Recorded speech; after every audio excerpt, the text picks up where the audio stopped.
Bienvenue dans un nouvel épisode de Culte, le podcast qui explore le monde fascinant de la culture, du cinéma et des livres. Que vous soyez cinéphile, passionné de livres ou à la recherche de recommandations, Culte a quelque chose pour vous. Toutes les œuvres dont on parlera sont dans la description de l'épisode, ainsi que les liens pour nous suivre sur les réseaux ou pour nous contacter. Bonne écoute! Nous sommes de retour avec un nouvel épisode de Moment Culte. C'est le dernier de l'année. On va se concentrer sur le top ciné, le meilleur de ce qu'on a vu en 2025. Et je cite, j'ai Thibaut avec moi. Bienvenue Thibaut, comment ça va? Salut Max, ça va très bien, content de te retrouver. La même. Et je sais que tu voulais commencer par une petite précision. Oui, tout à fait. Donc, comme à l'habitude en ce qui me concerne maintenant, pour ceux qui nous écoutent habituellement, moi je vais uniquement évoquer des films qui sont sortis en salle en 2025. Et année exceptionnelle, je ne sais pas, mais exceptionnelle dans le volume en tout cas, parce que moi j'ai vu 50 films cette année au cinéma à ce jour. Et l'année, au moment de l'enregistrement, n'est pas terminée, donc ça risque de dépasser un tout petit peu les 50 encore. Et qu'il y a un peu de tout. Il y a des films avec beaucoup d'argent, des plus grosses productions et des moins grosses productions, des films américains, français, italiens, danois, enfin bref, coréens si je me souviens bien, donc bref, d'un peu partout. Et donc de ces 50 films vus, j'en ai retenu 10. Très bien, je veux dire que c'est une année exceptionnelle, que 50 ça fait beaucoup. Est-ce que tu comptes passer au-delà du cap de 52? Sûrement. Je ne sais pas. Mystère. J'en ai pointé encore 3, mais je ne sais pas si je verrai les 3 d'ici au 31. Et je D'accord. ne sais pas ce qui va sortir la semaine prochaine aussi, donc on ne sait pas. On en reparlera. Alors, il faudra suivre aussi les stories sur Instagram. Dans mon cas, c'est aussi une année très spécifique parce que sur mon top 10, où il y a 8 sorties de 2025. Donc, c'est plutôt pas mal. Des sorties en 2025 ou bien une nouvelle saison qui a été sortie en 2025, donc si on parle de séries. Ok, Alors, donc toi, il y aura des films et des séries. Oui, c'est un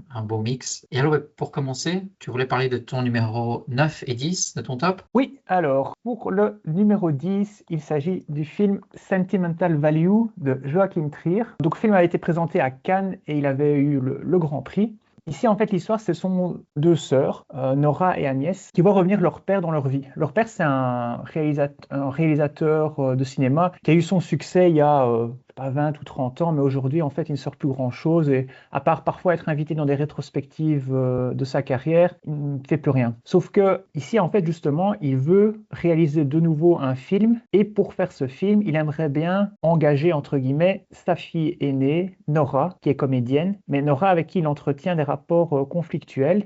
En gros, ils ne se parlent plus beaucoup, ils ne se voient plus. Et voilà, on sent que l'histoire familiale a été assez compliquée. Et ça, on va petit à petit le comprendre au fur et à mesure du film. Et donc Nora, au départ, refuse le rôle, évidemment. Et donc le rôle va être joué par une actrice américaine qui est interprétée par Elle Fanning, c'est l'actrice la plus connue. Et la particularité aussi de ce film, c'est que le père veut le tourner dans la maison familiale. Donc il y a des résonances familiales justement qui gênent Nora et qui la conduisent à décliner. Alors ici, en fait, on retrouve dans le rôle principal une actrice qui s'appelle Renate Reinsve. Alors désolé pour la prononciation, je dois écorcher le nom à mon avis. Donc, et en fait, on la connaît bien parce qu'en fait, on l'a vu dans le film précédent de ce réalisateur qui est Julia en 12 chapitres, que j'avais vu également, qui m'a pas apprécié, mais sans en plus, parce que je trouvais que justement l'actrice en faisait un peu trop. Ici, oui, les avis sont pareils. Les avis sont, je te vois un peu nier, pas être d'accord avec moi, mais les avis sont partagés en tout cas. Je l'avais apprécié. C'était la première fois que je la voyais dans un film, mais je te laisse continuer. Mais ici, justement, elle joue un rôle différent et elle a,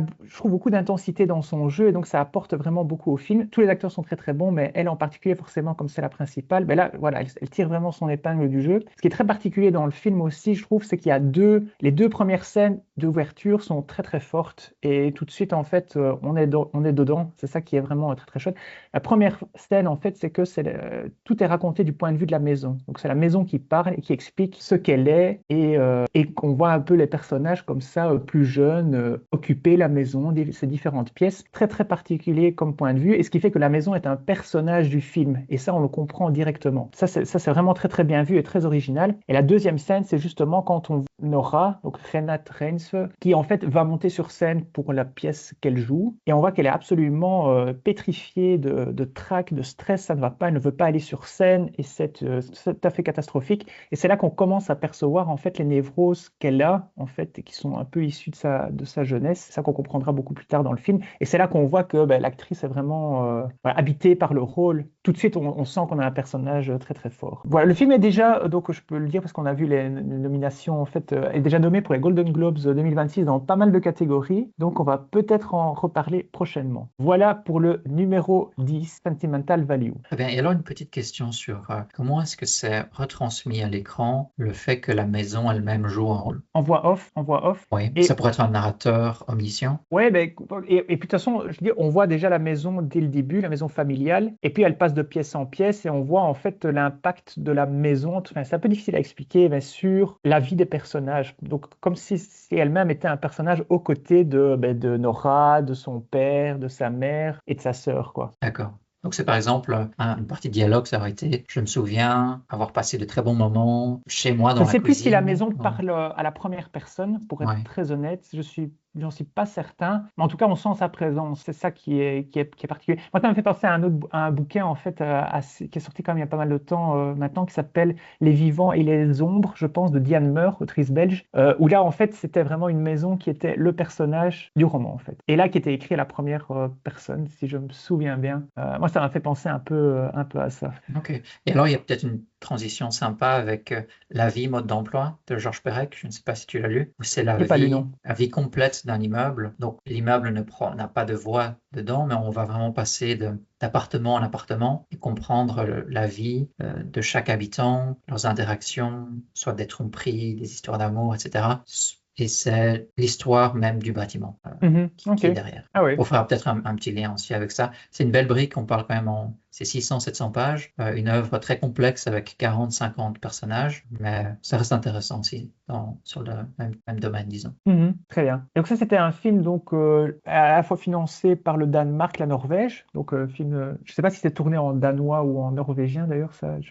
Mais donc ici pour enchaîner sur le numéro 9, c'est un film français et c'est un premier film et ça s'appelle Nino. La réalisatrice s'appelle Pauline Loques. Il avait été présenté à la Semaine de la Critique à Cannes, encore cette année. Donc c'est encore un film de Cannes. C'était pas fait exprès, hein, mais voilà. Et on retrouve dans le rôle principal un certain Théodore Pellerin que moi je ne connaissais pas, mais qui a déjà beaucoup tourné, qui est un acteur québécois. Il n'y a pas du tout d'accent dans le film puisque c'est tourné en France, à Paris. Et voilà, je vais expliquer dans quelques instants, mais pour moi, c'est vraiment la révélation du film. Alors en fait, ici, le film se déroule sur 3 jours. On est vraiment dans un laps de temps très très court. Et Nino, en fait, le vendredi, donc on est au vendredi, il va à l'hôpital pour recevoir le résultat de ses examens et il apprend qu'il a un cancer de la gorge. Voilà, comme il est encore jeune parce qu'il a soit fin de 29-30 ans, quelque chose comme ça, on lui dit ben, vous êtes prioritaire, donc on va commencer directement votre chimio lundi. Donc venez le matin. Et voilà. Et on attend. Et d'ici là, mais le problème évidemment, c'est qu'un traitement comme ça peut avoir un impact sur votre fertilité. Donc,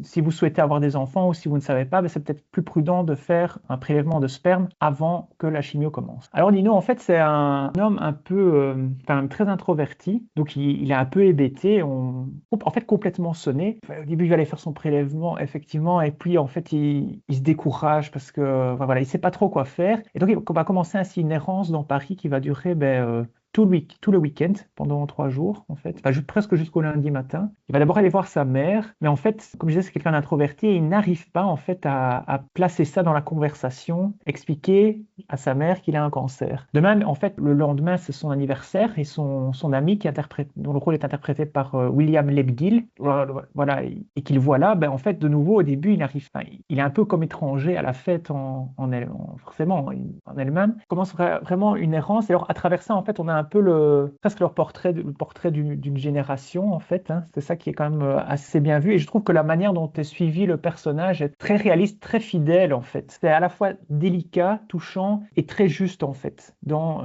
la manière dont les hésitations sont retranscrites à l'écran.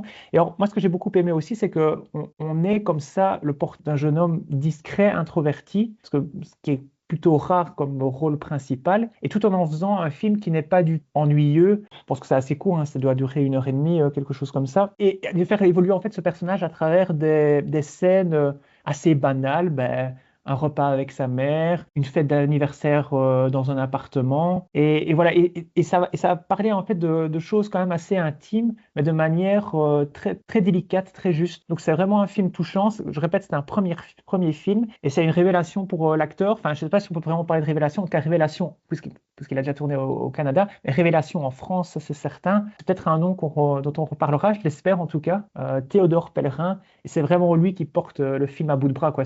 Avec prendrait n'importe quel autre acteur, on a un autre film, en fait. Voilà, donc très, très, très jolie Révélation. À la fois pour la réalisatrice, pour ses premiers films, Pauline Loquès, et pour l'acteur Théodore Pellerin. D'accord. Et du coup, tu dirais qu'il a le même talent que Garou ou Céline Dion, de ne pas avoir d'accent lors du moment artistique? Mais tu sais, tu as déjà vu Xavier Dolan, le créateur aussi québécois. Mais lui, quand il joue, il peut aussi tout à fait jouer sans accent. On l'a vu dans Illusion perdue, ça ne veut pas dire. Donc je ne sais pas, je ne peux pas l'expliquer, mais en tout cas, les acteurs québécois arrivent à jouer comme ça dans des films. Je parlerai peut-être de quelqu'un d'autre un peu plus tard, qui est aussi, que j'ai découvert qui était québécoise en préparant le podcast. Et voilà, je ne pouvais pas l'imaginer en la voyant jouer en tout cas. Donc je ne sais pas. Ouais, ça doit être un talent, j'imagine.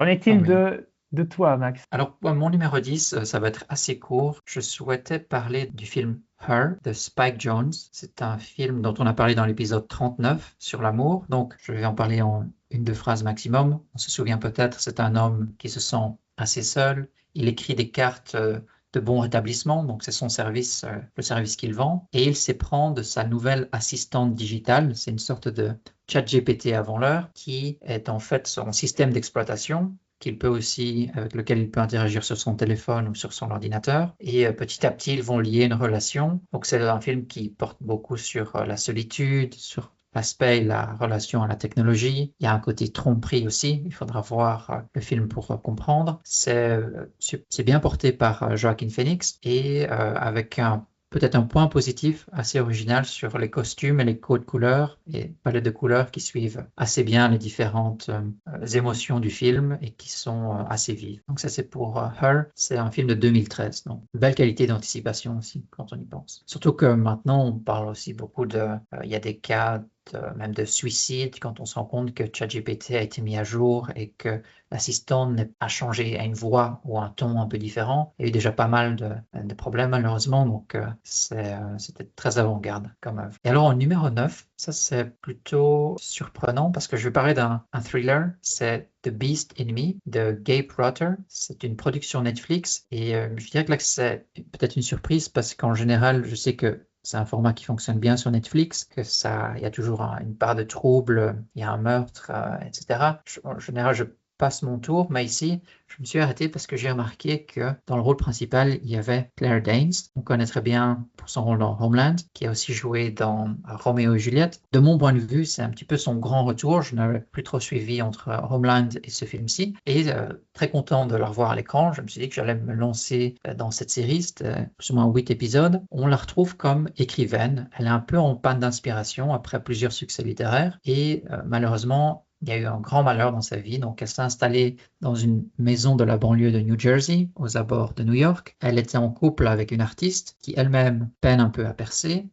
Elles avaient adopté un fils qui maintenant devait avoir 5-6 ans et qui malheureusement meurt dans un accident de la route lors d'une journée totalement ordinaire. Donc on imagine un peu la journée où elle est dans le rush pour aller voir son éditrice. Elle ne regarde pas la route, elle regarde son enfant et puis elle se plante en voiture et pendant plusieurs années, elle va en fait blâmer l'autre conducteur qui est un jeune du quartier qui travaille dans un magasin de la ville pour d'avoir en fait conduit sous influence, je crois que c'est l'influence de l'alcool. Et cet événement va en fait mettre fin à sa relation avec son ami ou mettre fin à son mariage. Et donc, il faut bien imaginer tout ça. Elle est dans un état extrêmement morose, dans une maison qui est totalement vide, qui commence à se délabrer, elle manque un peu d'argent, et il y a une célébrité qui va venir s'installer dans ce quartier résidentiel. C'est un architecte, promoteur immobilier très connu à New York, dont la femme est disparue dans des circonstances assez mystérieuses. Elle est d'ailleurs présumée morte. Évidemment, toutes les suspicions se portent sur ce mari, mais il n'y a pas de preuves très tangibles. Donc, il y a un certain flou qui reste là. Et cette écrivaine et le promoteur vont se rapprocher petit à petit. Lui, il veut notamment construire un chemin balisé dans la forêt juste derrière. Il tente de la convaincre, même d'acheter son vote. Donc, on voit vraiment que c'est une approche, il a de l'argent, ça doit être son option ou sa voix ou rien du tout. Mais la résolution logique ici va être de lui proposer d'écrire une sorte de biographie sur lui et de se détacher de l'œuvre qu'elle était en train de préparer, qui, d'après ses dires, n'intéressait personne, pour enfin donner la réalité sur l'histoire. Claire Danes va avoir l'occasion d'interviewer l'entourage de cet architecte, d'interviewer l'architecte en lui-même, de mener son enquête et de produire un livre, son point de vue ou sa vérité sur la situation. Évidemment, les doutes qui planaient sur cet architecte vont revenir, donc il est très charismatique, charmant, mais il y a toujours une zone d'ombre sur son approche. On sent qu'il ne faut pas beaucoup pour le faire changer d'humeur et peut-être qu'il explose tout d'un coup. Donc, on a une série qui est sous tension permanente avec Claire Danes qui sait évidemment très bien jouer le coup et cette gamme de jeux. Je dirais une très belle réussite du point de vue de l'architecte qui est joué par Matthew Rhys, que je ne connaissais pas. J'ai regardé sa page sur Wikipédia. Je reconnais quelques œuvres, mais je ne me souviens pas l'avoir vu. Qui joue à merveille la personne qui est parfois même aux abords de la folie. Donc, il slalome un petit peu entre les deux. Il y a un côté pervers aussi dans la manière dans laquelle il approche la situation. Il laisse planer le doute, il y a des sous-entendus. Et c'est un duo qui fonctionne à merveille ensemble, à recommander. Matthew Rhys, comme je ne suis pas sûr de la prononciation, je pense que moi je l'ai vu dans les Pentagon Papers, un film, Ouais. et dans une série familiale, on va dire plus grand public, qui était Brothers and Sisters il y a très longtemps maintenant. Donc moi je le connais plus que, enfin je dis très longtemps, c'était entre 2006 et 2011, donc c'est pas si vieux que ça, mais quand même. Donc moi je le connais plus que Claire Danes justement. Ah d'accord, c'est étonnant. Alors je te conseille la série Homeland. Oui, je connais la série, mais je l'ai jamais vue en fait. D'accord. De très bonne qualité. Assez constant au fil des saisons et de très haute qualité, je dirais. Tu as vu les 8 épisodes ici de Beast in Me? Oui, je l'ai terminé il y a quelques semaines. Je recommande chaudement, je dirais. Ça change peut-être, en général, Harlan Coben et ses œuvres sont produites ou portées à l'écran. C'est souvent un peu la même chose. Ici, je trouve qu'il y a un côté, on sent qu'il y a au niveau de la production un côté une meilleure qualité de manière générale, peut-être porté par les deux acteurs qui aussi apportent une certaine science ou un certain point de vue, font peut-être des commentaires au niveau des réalisateurs pour essayer que le tout ait du sens et oui, c'est une belle réussite. Très bien. Ça, c'était le numéro 9. Oui. Moi, je vais passer alors à mon numéro 8. Le 8, c'est le film The Last Showgirl, qui est un drame américain, qui était réalisé par Gia Coppola. Donc, c'est une petite fille de Francis Ford Coppola. C'est pas la fille de Sofia, c'est une nièce. Alors, je découvre en fait, c'était pas son premier film, je pense que c'est son troisième. J'en avais pas entendu parler avant. Donc, famille de réalisateurs assurément. Et le film en fait a fait parler de lui parce que dans le rôle principal on retrouve Pamela Anderson, donc c'était un peu le retour entre guillemets, mais qui en tout cas qui trouvait un rôle consistant au cinéma alors qu'elle a 57 ans si je ne me trompe pas. Et donc ici elle interprète le rôle d'une meneuse de revue topless, un peu comme ça, sur le modèle du Lido à Paris, à Las Vegas. Sauf que le spectacle dans lequel elle est depuis 20 ou 30 ans, en fait, va s'arrêter. On lui annonce que dans 2 semaines, en fait, ça s'arrête. En fait, ça ne fait plus du tout recette ce genre de spectacle. On va en fait dans un univers un peu triste, un peu mélancolique, parce que on voit que tout a vieilli en fait et que c'est un spectacle qui d'une certaine manière n'a pas réussi à se renouveler et donc bah oui, n'a plus de succès et ça doit s'arrêter. Et voilà. Et donc on sent vraiment le côté ringard en fait, je trouve dans les images du film, du spectacle.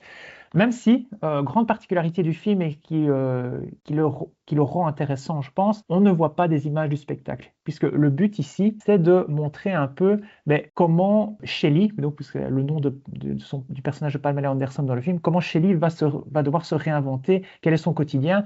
Et on voit que c'est un quotidien qui n'est pas... elle ne gagne pas énormément d'argent avec ça, en fait. Donc c'est un quotidien où, très clairement, elle doit retrouver de l'argent, en fait. Donc ça va être compliqué. Donc on voit dans le film, en fait, ce qui est intéressant, hein, c'est que c'est tout c'est un peu que deviennent les femmes une fois qu'elles ont passé une date de péremption à Hollywood, pour le dire un peu crûment, mais c'est finalement un peu ça. Plus personne ne veut d'elle. Elle tente un peu, Shelley tente un peu de passer des auditions, mais en fait, elle n'a pas le niveau de danse suffisant pour pouvoir intégrer des spectacles. Elle est trop âgée, et voilà. Qui est donc Pamela Anderson, honnêtement, enfin, je sais pas toi, mais moi je n'en attendais rien du tout. En tout cas, pas quelque chose de consistant au cinéma. Et ici, c'est incroyable, quoi. Elle est forcément, c'est un peu cruel comme rôle pour elle finalement. Donc déjà, chapeau d'avoir accepté. C'est un peu son histoire finalement. vraiment. Hein. Voilà, c'était une bimbo, et voilà, donc il était très très bien dans Alerta Malibu, et puis après, ben, c'est terminé. Que fait encore Pamela Anderson aujourd'hui? Je sais pas si on peut. J'avoue que j'ai pas creusé sa biographie avant le podcast, mais en tout cas, plus personne n'avait vraiment entendu parler d'elle. Hein. Ou peut-être après sa scandale ou des choses comme ça, mais rien d'intéressant en tout cas au cinéma, à la télé, en série, peu importe.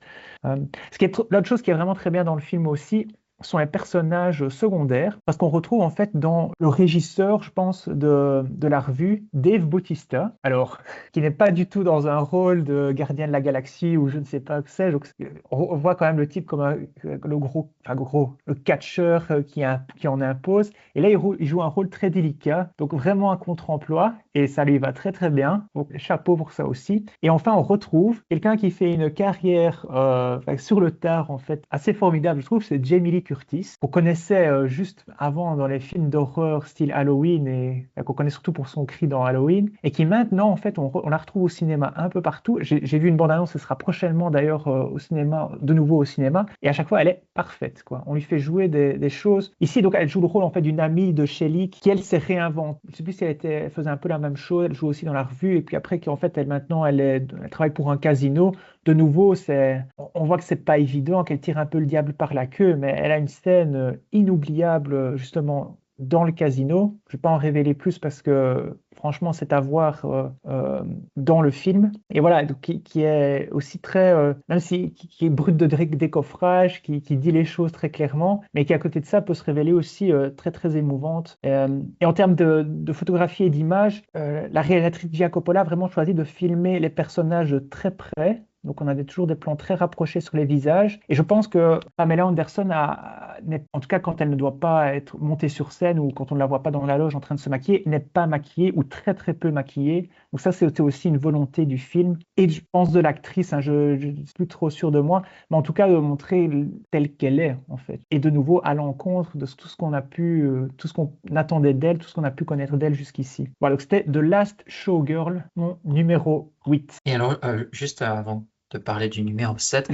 pour Jamie Lee Curtis, il faudrait que je regarde sa filmographie. Mais est-ce que la Renaissance, ce serait pas suite au film Everything, Everywhere, All at Once? Moi, c'est là que je l'ai, en fait, pour être très honnête, c'est là que je l'ai découverte. Ouais. Effectivement, parce qu'avant, je pense que c'était surtout les films d'horreur qui ne sont pas trop ma tasse de thé, donc je ne la connaissais pas spécialement. Mais moi, c'est là que je l'ai connue, et depuis lors, on la voit beaucoup. Donc, c'est fort possible. Et du coup, tu avais vu le film?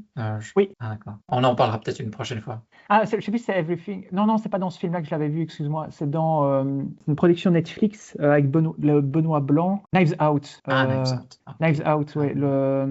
En français, j'ai oublié. À couteau tiré. Le premier, exactement. Premier. C'est là que je l'ai vu avant Everything Everywhere All at Once, en fait. Je corrige ce que je disais. D'accord, très bien. Mais je te laisse continuer alors. Mon numéro 7, c'est un film. Ouais, on va encore changer de pays. Hein. J'avais dit que je serais très éclectique aujourd'hui. Promesse tenue. Le film s'appelle My Favorite Cake, ou Mon gâteau préféré s'il est traduit. Et donc, vous savez qu'il y a beaucoup d'argent européen, mais qui est réalisé par deux personnes, un couple en fait de réalisateurs iraniens. C'est Mariam Mokaddam et Betash Tanaea. Donc, désolé encore si j'écorche les noms. Et ici, donc, le film, en fait, a été très en festival, je pense que c'était à Berlin, à la Berlinale, effectivement, en 2024, donc avant de sortir ici en début d'année 2025. Et en fait, ça a fait un peu parler de lui parce que les réalisateurs sont vus confisquer leur passeport et donc ne pouvaient pas aller présenter leur film. Donc, ça a été de nouveau assez compliqué d'un point de vue politique, comme souvent avec les réalisateurs iraniens, et d'autant plus ici avec l'histoire en question. Alors, qu'est-ce que ça raconte? En fait, on a au centre du film une femme âgée qui s'appelle Maïn. Je dis âgée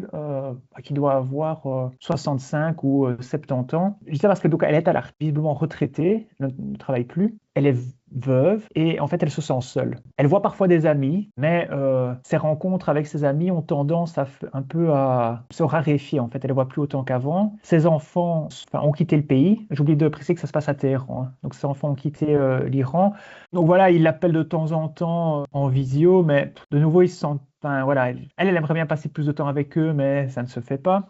Et donc voilà, vraiment, elle se sent seule. Et en fait, ce qui se passe, c'est qu'elle aimerait retrouver l'amour. Et l'amour, c'est surtout pour elle, en fait, simplement déjà une présence, en fait. Les choses font qu'un jour, comme ça, en fait, elle croise Farah Mars, un vieux chauffeur de taxi, qui lui aussi, en fait, est seul et elle va un peu braver les interdits en l'invitant chez elle, parce que donc, ça a l'air de rien pour nous, mais donc c'est un couple non marié dans une maison sans surveillance, etc. Bah, bref, ça ne va pas, ce n'est pas possible. Et donc, même ça, en fait, ça demande, ils doivent faire vraiment très attention, pas faire trop de bruit, parce que de nouveau, si les voisins entendent, il y a des risques de dénonciation, etc., etc. Ce que je trouve qui est vraiment bien, c'est qu'on a une histoire toute simple. Finalement, c'est deux personnes qui vont passer une soirée ensemble, presque 3 fois rien. Donc, comment rendre ça, en fait, intéressant, inoubliable, pour le coup, parce que moi, je trouve que c'est mon numéro 7, c'est un film qui m'a clairement marqué. Mais déjà, en fait, on a des interprètes qui sont vraiment très naturels et qui sont vraiment inoubliables. Surtout, en fait, l'actrice principale qui joue le rôle de Maïn, qui s'appelle Lily Paradpour, qui par ailleurs est une militante progressiste. Et donc déjà, voilà, sur le casting, forcément, on a des personnages qui sont très vivants, très bien interprétés. Et alors, ce qui est intéressant, c'est que on a, en fait, évidemment, évidemment que c'est une critique du régime, puisque voilà, il brave les interdits. Et au fur et à mesure que le film avance, il y aura d'autres interdits qui seront bravés, que je ne vais pas révéler ici. Mais on n'a pas en fait je trouve qu'il y a d'abord une histoire avant d'avoir une critique. C'est vraiment par petites touches qu'on voit certaines choses qu'une femme comme ça, seule, ne peut pas faire en fait. Il y a quelques petites scènes comme ça, quelques petites choses, quelques événements qui ont l'air comme ça tout à fait anodins pour nous, où on voit que c'est pas autorisé ou c'est très problématique. Et on n'est pas dans une critique où on n'est pas dans le film à thèse en fait, c'est ça que je veux dire, où vraiment on critique ceci et le film va juste servir à critiquer. Voilà, on est sur des touches beaucoup plus subtiles et c'est beaucoup plus intéressant, beaucoup plus chouette à regarder aussi pour le spectateur, puisque je l'ai déjà dit je pense, mais le plus important d'abord dans un film ou dans un livre, c'est l'histoire. Après on peut construire des choses autour, mais il faut d'abord raconter une bonne histoire. Et c'est le cas ici. Très bien. Je n'ai pas envie de te couper l'herbe sous le pied parce que peut-être que tu vas en parler, mais j'ai remarqué la même chose dans le film Un simple accident. Je ne sais pas si tu l'as vu. En anglais, c'est It was just an accident. Et c'est un film, c'est aussi en Iran parce que c'est joué en perse. Et on voit, l'histoire assez rapidement, c'est un homme qui pense reconnaître la personne qui l'a torturé pendant des interrogations en Iran et qui va commencer à faire un tour de la ville pour demander à d'autres personnes de confirmer ses dires parce qu'il compte le tuer. Donc s'il s'avère que c'est vraiment la personne qui le torturait, sa décision, c'est de le tuer, mais il a envie d'être sûr pour ne pas commettre un crime de son point de vue. Et c'est intéressant de voir ça parce que dans le film, on voit que maintenant, très souvent, les femmes sont... il y a un mélange, en fait, des femmes sans voile. Parfois, elles le mettent très légèrement pour entrer dans une pharmacie, parfois pas. Et je sais maintenant, de ce que j'ai vu, étant donné que ça bouge pas mal en Iran, on brave les interdits. Quand on parle du port du voile, c'est de plus en plus... il y a de plus en plus de liberté, la police n'ose plus intervenir ou n'intervient plus autant qu'avant. Donc peut-être que les choses commencent à changer aussi. Oui, je vois très bien le film dont tu parles, mais je ne l'ai pas vu en fait. D'accord. Donc je parlerai pas plus tard. D'accord, super. Mais c'était un film qui a eu bonne critique, hein, donc je pense que c'est un film à voir, donc tu fais de toute façon bien d'en parler. Oui, il y a des thèmes plutôt intéressants. Ce ne sera pas dans mon top 10, mais chose assez intéressante. Alors peut-être dans mon cas, pour continuer, sur le 8e, j'avais envie de parler de Pluribus. Et alors là, c'est une nouvelle série de Vince Gilligan.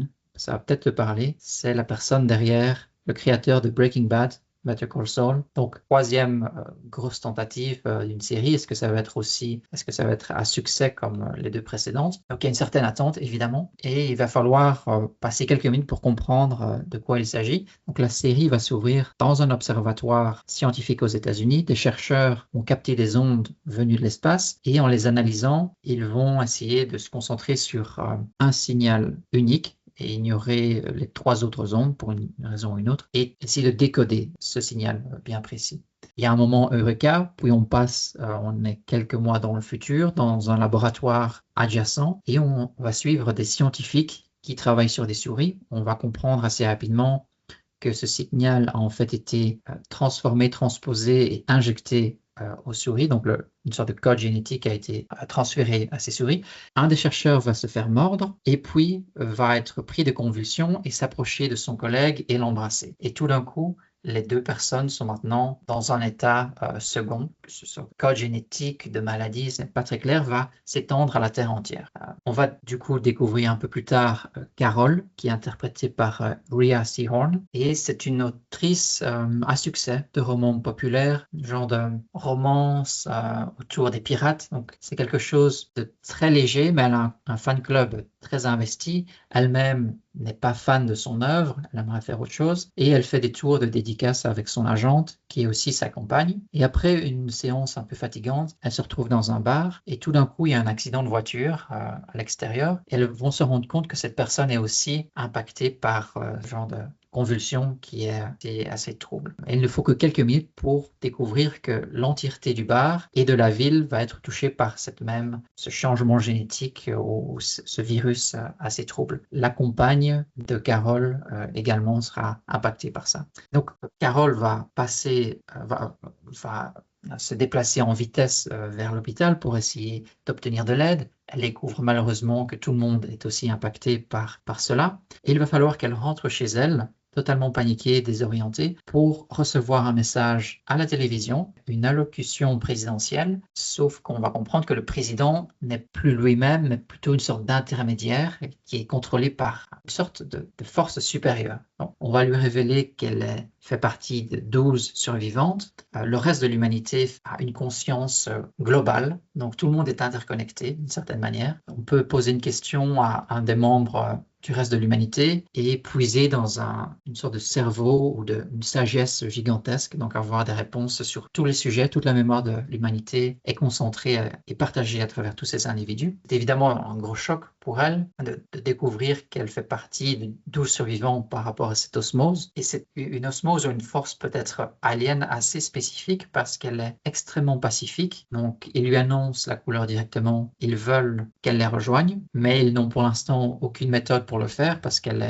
il apparaîtrait qu'elle est invulnérable à leur méthode. Mais ils vont faire tout pour rendre sa vie la plus paisible possible en lui offrant des services illimités. On lui affrète par exemple Air Force One des États-Unis, elle peut voyager dans les plus beaux hôtels, elle peut rencontrer les 12 survivants. Donc vraiment tout est fait pour lui plaire. Mais évidemment, de son côté, elle souhaiterait revenir au monde antérieur, au monde avec des conflits, avec les guerres, parce qu'il faut comprendre que tout cela a disparu. C'est la fin aussi de la violence, de l'insécurité. On ne tue plus du tout les animaux, on n'arrache plus les pommes des arbres, donc il y a aussi de gros changements de ce point de vue-là. C'est la fin du mensonge également, donc tout cela, ça va la perturber et elle va essayer de convaincre les 12 autres survivants de la rejoindre et de trouver une solution pour revenir en arrière. Malheureusement, la nouvelle situation plaît à tout le monde et elle va se sentir plutôt seule au monde là-dedans. Donc, je vais m'arrêter là parce que la série a 10 épisodes. Le 8e est sorti récemment, donc il en reste encore 2 pour cette année. C'est une production de Apple TV et d'un point de vue critique, je dirais que Vince Gilligan parvient à nouveau à exceller dans une création d'un univers très original. Donc, il y a un côté mystère, des révélations qui se font de manière progressive, donc ça reste intéressant. C'est une superbe chance pour Rhea Seehorn d'avoir un rôle principal, c'est une des premières fois si je ne me trompe pas. Une actrice de talent qui a déjà joué peut-être dans Breaking Bad un petit peu, mais dans Better Call Saul, ça c'est sûr. J'espère de voir qu'on lui donne enfin une chance complète, si on peut dire. Et elle parvient à tenir la série, même si elle est souvent assez seule face au scénario. Elle parvient à tenir et à nous tenir en haleine et à bien jouer le coup. Donc, ça, c'est assez positif. C'est assez spécial à expliquer peut-être au départ, mais de ce que j'ai pu voir sur IMDb, il y a eu de très bons retours. Il faudra voir dans la durée ce que la série a donné. Mais pour l'instant, ça reste assez positif. Ouais, ça pourrait aller au-delà des 10 épisodes. Le réalisateur, donc Vince Gilligan, il pensait en faire 3-4 saisons. Il faudra voir s'il y aura assez de scénarios et de matière. Mais pour l'instant, clairement, de son point de vue, elle souhaite annuler ce changement. Donc, elle doit commencer à comprendre la manière dont il fonctionne. Peut-être trouver des alliés parmi ces 12 candidats, un petit peu décoder le tout, mais elle est vraiment seule au monde. C'est un peu l'approche. Je note que c'est déjà la 2e œuvre de science-fiction, si je ne me trompe pas aujourd'hui. Y en aura-t-il d'autres? Sûrement. Ah ben. Il y en aura encore au moins une, quoique je trouve que la classification en en œuvre de science-fiction est un peu forcée. Pour moi, c'est plutôt une sorte de satire, comédie noire satire. Et pourquoi ça s'appelle pluribus? Du Alors, latin, j'imagine. pluribus, c'est du latin et si je me souviens bien, ça signifie une sorte de multitude. C'est une référence à, tu m'excuseras peut-être la prononciation, e pluribus unum, qui a aussi un slogan aux États-Unis qui signifie à partir de beaucoup, out of many, one. Un parmi beaucoup. Et c'est d'ailleurs un peu dans le logo où on voit le I de pluribus, et c'est le chiffre 1. Ça a été fait de manière, du point de vue du design du logo. Et alors, pour le numéro 7, là, je souhaitais parler du film coréen, Pas d'autre choix, de Park Chan-wook. Il faudra m'excuser la prononciation. Et ici, c'est un film où on va retrouver un des acteurs principaux de Squid Game. Donc, pour ceux qui ont vu, c'est la personne qui était plutôt l'organisateur ou le chef même des Squid Game qu'on retrouve ici dans un rôle totalement différent. Il faut s'imaginer dans la banlieue en Corée du Sud de nos jours. Et Yoo Man-soo, qui est donc interprété par cet organisateur de Squid Game, il a la cinquantaine, il vit une vie assez paisible, presque parfaite avec sa femme, ses enfants et 2 chiens. Il est très fier de sa maison, il a la santé et il a la main verte. Et les premières scènes vont vraiment nous montrer ce bonheur total. Donc, ils vont griller une anguille sur le barbecue, tout se passe bien, c'est l'enlaçade avec tout le monde, on profite du soleil, etc. Mais c'est un bonheur qui ne va pas durer. Après ce repas, il va rapidement se retrouver dans l'entreprise et c'est un petit peu la douche froide parce qu'on va lui annoncer que l'anguille qu'il avait reçue du management, c'était une sorte de cadeau de départ parce qu'on va virer une bonne partie des employés. Donc il va y avoir une certaine restructuration, si on peut dire, ça c'est un peu le terme, et qu'eux-mêmes n'ont pas d'autre choix. Donc le titre du film, et ici on va le répéter plusieurs fois, il n'y avait pas d'autre choix, c'était ce qui devait arriver. Alors malheureusement, il revient chez lui très penaud, il va se rendre compte que sans salaire, sans argent, on va devoir couper dans pas mal de dépenses. Donc, c'est la fin, les 2 chiens vont devoir être placés. C'est la fin de l'abonnement Netflix, des leçons de tennis de sa femme. La deuxième voiture va devoir être vendue. Et on va quand même garder des leçons de violoncelle pour la petite, par exemple, parce que les professeurs ont l'air de dire que c'est un génie en devenir. Et le problème, c'est la maison. Qu'en est-il? C'est un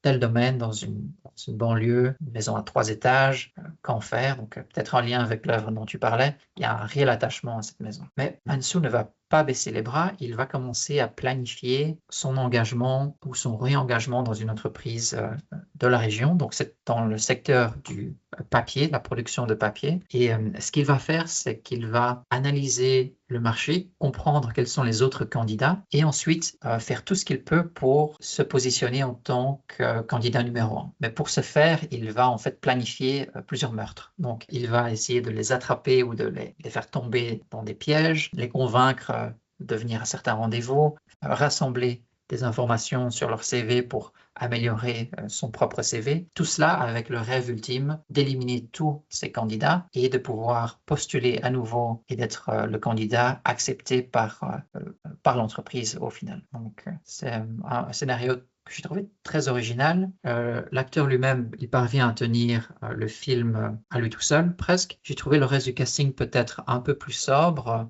un peu plus fade, sauf peut-être l'actrice, si je me souviens bien, Yeom Hee-ran, qui a un moment de folie un peu dans le film, qui redonne un peu de vie, et des transformations, des transitions chromatiques à travers le film qui étaient aussi intéressantes, des jeux de lumière parfois qui nous donnaient presque l'impression d'être des aurores boréales, mais peut-être que ces transitions vont un peu trop loin, ou il y a parfois trop de fondus enchaînés, et de split screen, ou des fondus inverses, et des choses comme ça. Et ça casse un peu le dynamisme avec un film qui au final traîne peut-être sur 2h20, qu'il aurait pu être un peu plus condensé. Mais on apprécie quand même le scénario très original et intéressant. Et la fin est assez curieuse aussi avec... Alors je vais embrayer avec mon numéro 6, si je ne me trompe pas. Il s'agit d'un film français de Karine Tardieu qui s'appelle L'attachement, dans lequel on retrouve dans le rôle principal Valéria Bruni-Tedeschi. J'aurai beaucoup de choses à dire d'ailleurs tout à l'heure. Donc en fait le film commence par un couple dont l'homme est interprété par Pio Marmaille qui dépose leur enfant chez la voisine parce que la femme va bientôt accoucher enfin, c'est même pas va bientôt accoucher, c'est l'accouchement est imminent, ils se rendent à l'hôpital, ils n'ont pas de solution pour le petit garçon. Donc on le dépose chez la voisine, qui est interprétée par Valeria Bruni Tedeschi, qui a une cinquantaine d'années, qui n'a pas d'enfant, qui est féministe, et voilà, elle n'a jamais souhaité, vraiment, elle n'a pas d'enfant, mais elle n'a jamais souhaité en avoir, et donc elle ne voit pas ça d'un très très bon œil. Voilà, mais elle doit quand même s'en occuper le temps que les deux parents reviennent de la maternité avec l'enfant. Sauf que de la maternité, il ne reviendra que le papa, puisque la mère meurt en couche, et il restera. Voilà, et donc il va falloir gérer. En fait, tout ça, en fait, le mari, en fait, ça va être très très difficile à vivre forcément pour lui. Ça va être très difficile à vivre pour le petit garçon qui reste, parce que le petit garçon, c'était sa maman, mais l'homme, en fait, ce n'est pas son père à lui. C'était le fruit d'une précédente union. Et peu à peu, en fait, tout ce petit monde va s'attacher à la voisine, pourtant presque anti-enfant, qui ne sait pas trop comment faire, qui a très peu d'attaches, qui tient très très fort à sa liberté. Et tout ce petit monde va devoir un peu vivre ensemble et presque faire famille en fait. Alors voilà, film touchant, intimiste. Et alors, je voudrais parler de Valeria Bruni Tedeschi, qui est, franchement, moi je l'ai vu dans beaucoup de films, c'est presque toujours une catastrophe, je trouve, surtout capable du pire, avec ces rôles de bourgeoise névrosée. Bon, quand c'est la réalisatrice, elle parle un peu de tout le temps de sa famille, ça n'a très très peu d'intérêt, elle en fait toujours des tonnes. Donc voilà, ça c'est... Moi, j'étais... pas dire que j'y allais avec des pieds de plomb, mais en tout cas, voilà, je pensais que ça allait être compliqué.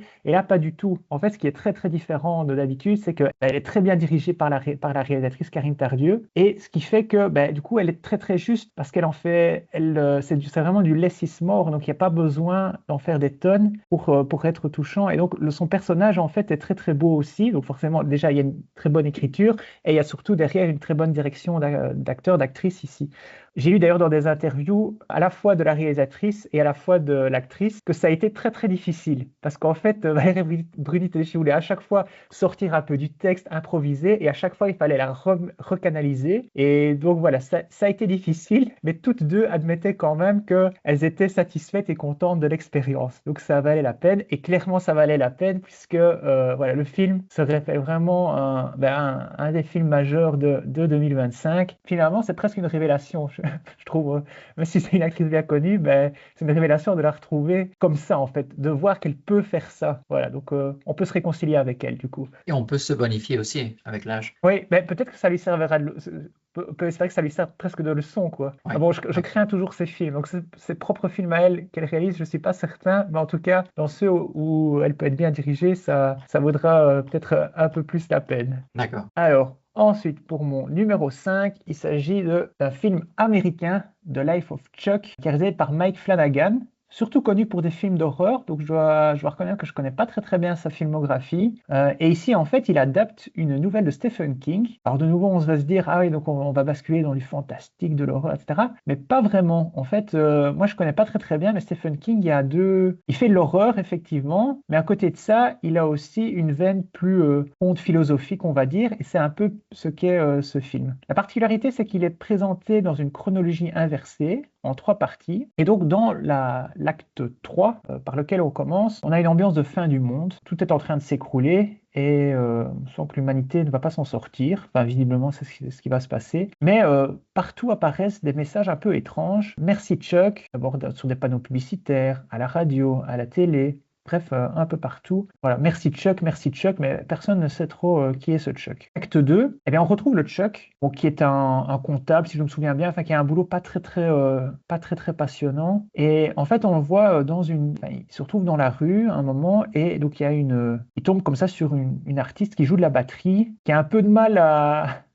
attirer les passants qui passent un peu devant elle comme ça sans trop se préoccuper, et il commence à danser et du coup une foule se crée et ce jour-là en fait la jeune artiste va faire vraiment la recette de sa journée et donc il aurait réussi à illuminer sa journée justement. Acte 1, et là on retrouve Chuck mais qui est beaucoup plus jeune, là il a 7 ans, ses parents sont morts et ce sont ses grands-parents qui s'occupent de lui et voilà, et on découvre en fait donc ça commence à 7 ans mais on va le voir un peu évoluer, son adolescence, etc. Et donc on a un côté un peu, c'est la partie plus initiatique, on va dire, du film, où j'ai pas envie de rentrer trop dans les détails parce que je trouve que c'est vraiment à découvrir, parce que le film nous emmène finalement, en fait on ne sait pas trop où ça va aller, et c'est le moment en fait où tous les fils en fait qui ont été posés dans l'intrigue auparavant finissent par se retrouver, et voilà, donc c'est pour ça que je vais pas en révéler plus, si ce n'est dire quand même qu'il est question d'un très beau poème d'un poète dont j'ai oublié, Walt Whitman, je pense. Voilà, c'est ça. Oui. Avec une citation qui est extraite de son Song to Self ou Song to Myself, où il dit « I am large, I contain multitudes », qui est une phrase absolument magnifique et qui résonne très très fort dans le film, enfin moi que j'ai beaucoup retenu en tout cas. En fait, le film devient de plus en plus touchant au fur et à mesure qu'on avance, et par cette poésie en fait qui arrive de plus en plus, et singulièrement dans la dernière partie. On est dans Stephen King, donc il y a quand même un petit peu de fantastique, parce qu'il y a notamment une pièce, un grenier dans lequel on ne peut pas aller. Quand Chuck est jeune, son grand-père lui interdit d'aller dans le grenier, qui est fermé par un cadenas. Et voilà, donc là, il y a un petit mystère quand même, qui sera résolu. Mais voilà, c'est vraiment un film, je trouve, très très intelligent, mais sans lourdeur, avec beaucoup de profondeur. C'est bouleversant. Voilà, il y a une sorte de grâce, je trouve, qui émerge du film comme ça dans son dernier acte. Donc c'est très très riche. Et pour moi qui ne suis pas un adepte spécialement de Stephen King, justement, sincèrement, il ne faut pas voir ça comme du Stephen King habituel. C'est plus un conte philosophique finalement qu'autre chose. Eh bien, j'ai aussi eu l'occasion de le voir et j'étais totalement surpris par après de découvrir que c'était basé sur l'œuvre de Stephen King. Je ne m'y attendais pas du tout, tout comme toi. Quoique la fin, avec la découverte de ce qu'il se passe vraiment dans cette coupole dans haut de la maison, pour moi, c'est un côté plus film d'horreur que fantastique. Étant donné la terreur que ça peut générer. Je vois, mais moi, je ne parlerai pas d'horreur quand même. Non, c'est une découverte terrifiante.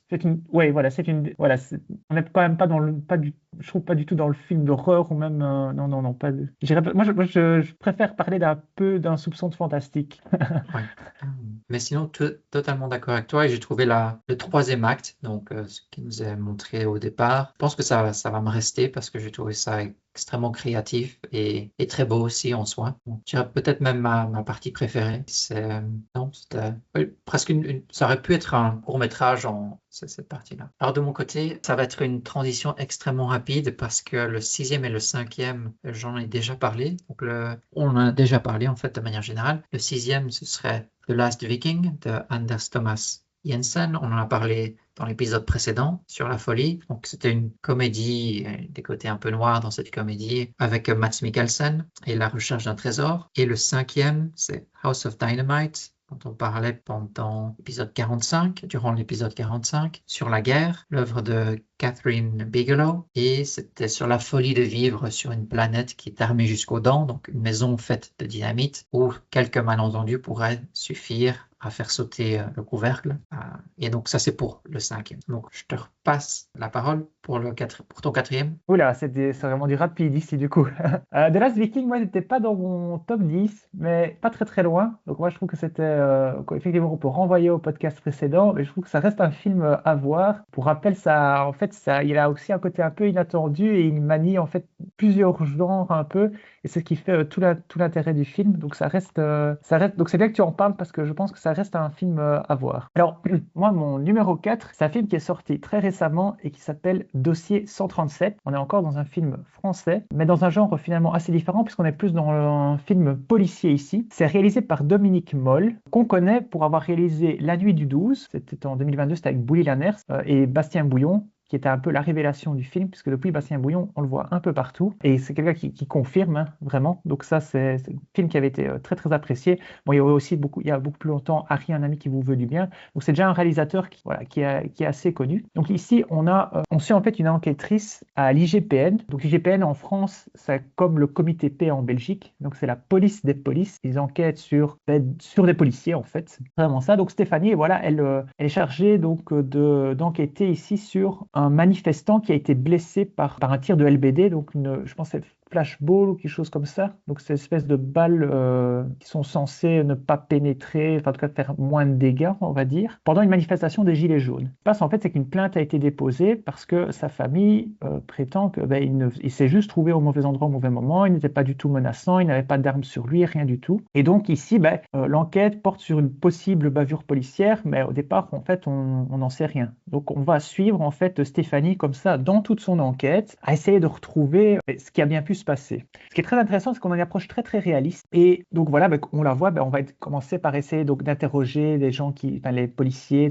Et en fait, on se rend compte que sur place, il y avait beaucoup de brigades différentes. Il y avait la BRI, il y avait des policiers normaux. Donc on doit interroger toutes sortes de services différents qui étaient tous un peu pris de court. En fait, on les amène sur place, mais ils ne sont pas spécialement formés à gérer des manifestants. Donc ils ne sont pas adaptés. C'est juste qu'il fallait des forces sur place pour contenir. Donc voilà, on comprend que là, il y a des difficultés. Et ce qu'on voit aussi, ce qu'on voit dans ce film et qui est rarement montré, même jamais, c'est qu'il y a derrière aussi tout un boulot vraiment administratif. Et comment rendre un boulot administratif, pas télégénique, mais en tout cas, je ne sais pas comment dire, cinégénique, je ne sais pas si le terme existe, eh bien, il y parvient justement un peu avec de la voix off. Donc on ne va pas voir pendant des heures, évidemment, les enquêteurs rédiger des rapports, mais on voit effectivement que pour réclamer des informations, pour demander la vision des images, ça ne se fait pas d'un claquement de doigts. Il y a des lettres, des courriers qui doivent être rédigés avec un langage administratif. Et donc, tout ça est très lourd, ce qui explique que ça prend du temps, des mois et des mois finalement pour retrouver la vérité finalement.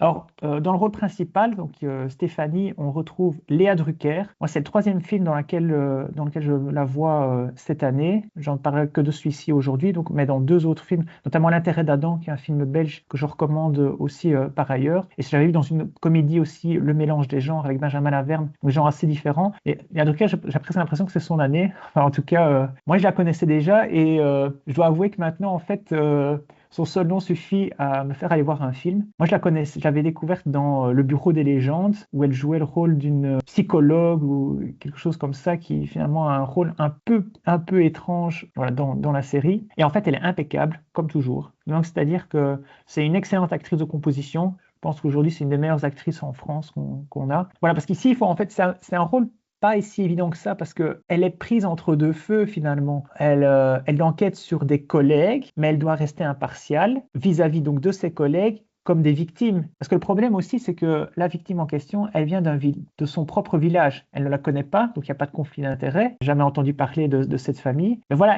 ça résonne un peu plus en elle aussi, quoi. Il y a une scène magnifique à la fin que je ne vais pas raconter, où justement, elle explique un peu son métier. Et la toute dernière scène aussi est très, très touchante. Donc ça, voilà, le film gagne en intensité, en fait, vraiment dans sa toute fin. Et voilà, donc ça confirme aussi Dominique Moll comme un réalisateur majeur en France aujourd'hui. D'accord, et si je me souviens bien, tu en avais parlé de Dominique Moll peut-être l'an passé même, dans un épisode du podcast. En tout cas, j'en ai parlé pour La Nuit du 12, ça je suis sûr que j'en ai parlé, ça c'est sûr. Et voilà, donc moi j'avais que Un ami qui vous veut du bien, c'était un film assez connu, mais moi je l'ai pas vu. J'ai vu Seules les bêtes, qui est un de ses films précédents qui m'avait pas spécialement marqué, mais ouais, La Nuit du 12, ça c'est vraiment justement où il est question d'un peu de MeToo, féminisme, etc., d'un féminicide finalement, et de comment est-ce qu'on traite un peu ce genre de cas, voilà, avec des très beaux rôles aussi, c'était très très bien joué.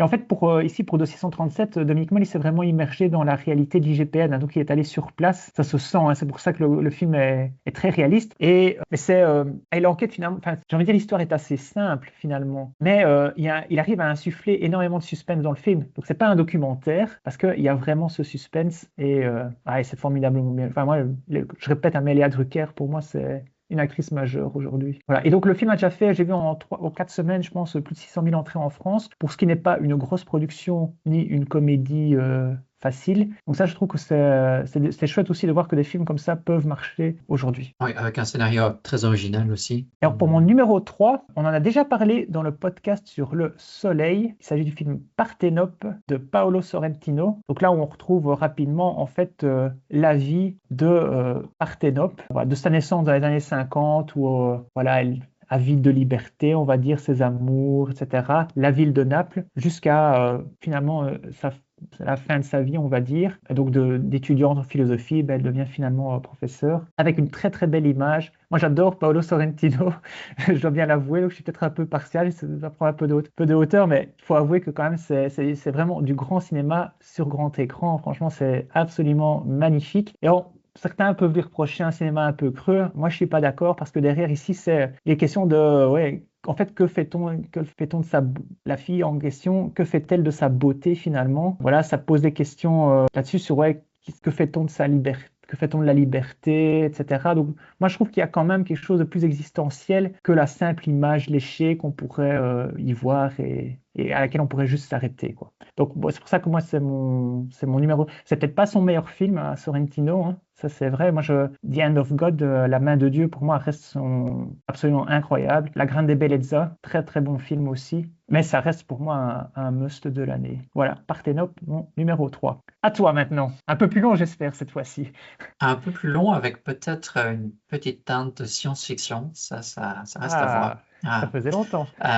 Alors ici, je voulais parler, c'est mon quatrième, c'est Bugonia de Yorgos Lanthimos. Donc, si je ne me trompe pas, c'est le tout dernier film d'Emma Stone et Jesse Plemons. Donc, évidemment réalisé par qui d'autre que Yorgos Lanthimos. Donc, on a l'impression qu'ils passent depuis quelques années tout leur temps ensemble, étant donné les succès récemment de Poor Thing. Je ne pense pas qu'elle jouait dans Lobster, mais ils ont déjà fait quelques films ensemble. Et ici, on va retrouver deux hommes, Don et Teddy. Ils sont cousins et vivent un peu à l'écart de la société, dans une maison délabrée d'une banlieue des États-Unis. L'apiculture est une de leurs passions et Teddy est convaincu, par exemple, que les abeilles sont mal en point à cause d'une force supérieure presque extraterrestre. Et il accuse la CEO de son entreprise d'en être la cause. Donc, l'entreprise elle-même produirait un médicament ou des produits qui affaiblirait les abeilles et également forcerait les humains à une servitude actuelle et même future, avec des plans. Donc on flirte pas mal avec la théorie du complot. Mais on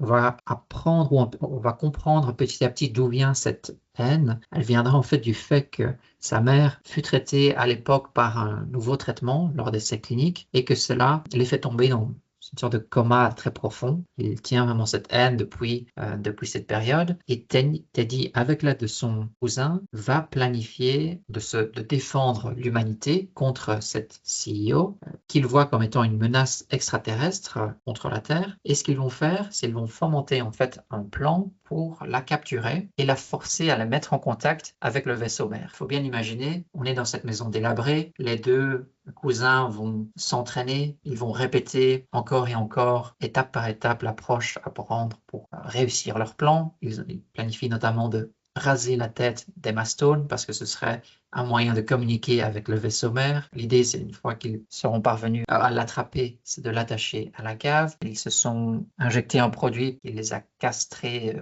point de vue chimique, donc ils veulent être sûrs de ne pas être tentés par des pouvoirs qu'elles pourraient avoir. Et alors, je n'en dirais pas plus, c'est une comédie noire, comme on l'imagine, avec beaucoup de thèmes abordés. Donc, sans que ce soit le thème principal, on comprend aussi des relents de critique du capitalisme, certains codes. Donc, on va voir Emma Stone comme CEO qui reste tout en contrôle, on voit que ce sont des années d'entraînement, de gérer soit des clients, soit des équipes très difficiles, capricieuses. Elle est très forte en relations interpersonnelles, alors qu'elle est même prise comme qu'elle a été kidnappée, qu'elle est en situation très compliquée. On voit qu'il y a vraiment ce contrôle là-dessus. Il y a tout un aspect théorie du complot. Donc, entre les différentes transitions, le réalisateur nous montre des plans de la Terre de très loin. On voit une sorte de la platitude de la Terre est vraiment plus que suggérée. Il y a la présence d'aliens, même au sein de la population. Il y a toute l'idée du Big Pharma, Big Corpo,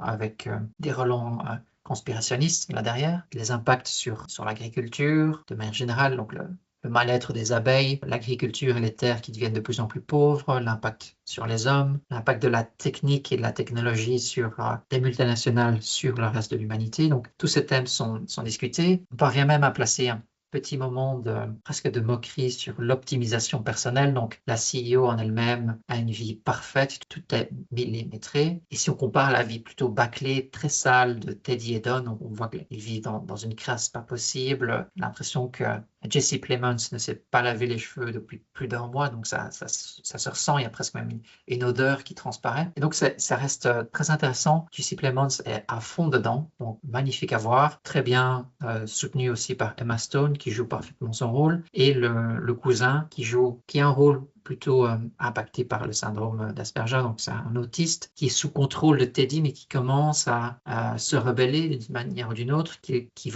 parvient à départager le vrai du faux, la bonté, de la malhonnêteté, des choses comme ça, qui remet un peu en question le tout. Et donc, c'est un film très intéressant. J'ai trouvé extrêmement original, évidemment, chaque fois que c'est avec Yorgos Lanthimos. Et alors, tout dernier truc, si on parle du titre, Bougonia, de quoi s'agit-il? Donc, Bugonie, il paraîtrait que ce serait un rituel antique et c'est basé sur la croyance que les abeilles naissent d'un cadavre de bovin. Il y a même un passage dans la Bible où un chasseur aurait tué un lion et repassant quelques heures ou quelques jours plus tard, il aurait vu que des abeilles sortent et naissent de ce cadavre.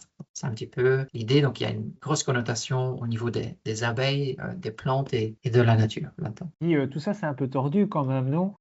Il faut vraiment voir ça comme deux jeunes qui sont détraqués et qui sont vraiment dans leur bulle et leur algorithme, si on peut dire, ils vivent, ils sont vraiment à fond dedans. Donc lui-même, Teddy, donc fait par Jesse Plemons, imagine et il a dessiné le vaisseau mère. Il a des théories totalement folles et il faut voir le film aussi pour ça.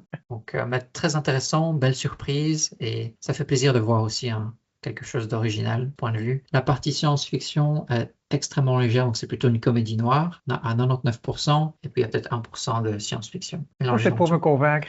Ouais, il faut le voir. Franchement, tu n'auras pas perdu ton temps et c'est une belle découverte. Et alors, le troisième, ça va être très court, Adolescence, donc créé par Jack Thorne et Stephen Graham. On en parlait dans l'épisode 40 sur la guerre, une des séries les plus marquantes et les plus en vue et en vogue de l'année, qui s'est fait fortement remarquer par 4 épisodes, faits en 4 plans séquences, donc ça a été extrêmement bien réalisé, et les sujets très au top de l'actualité, donc on parle un peu de toxicité masculine, le côté incel, la pression sociale au niveau de l'adolescence, à voir aussi. Ça, c'est le troisième de ma liste. Eh bien, donc je vais terminer mon top. Alors maintenant, donc il me reste deux films majeurs. Je veux vraiment insister là-dessus.